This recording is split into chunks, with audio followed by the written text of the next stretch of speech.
عمرك حسيت ان رجلك تقيلة ومشدودة ومش بتطلع معاك في الهاند ستاند؟ المشكلة مش ضعف، المشكلة ان الهامسترنج مش مرنة كفاية، وده يخلي اي محاولة كيك اب تبقى صعبة. واحيانا لو رجلك طلعت شكلها بيكون متني وعشوائي، وده يبوظ الفورم. طب ازاي نخلي رجلك تطلع بسهولة ونخلي دخولك للهاند ستاند كلين؟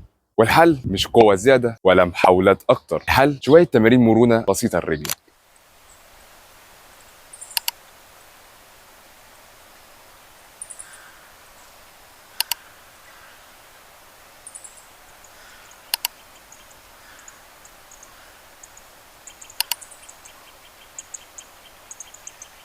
تخيل كل ما تهتم بمرونة رجلك الطلعة للهاند ستاند بتكون أسهل 10 مرات، وده بيوفر الطاقة ويخليك تركز على التوازن مش الكيك.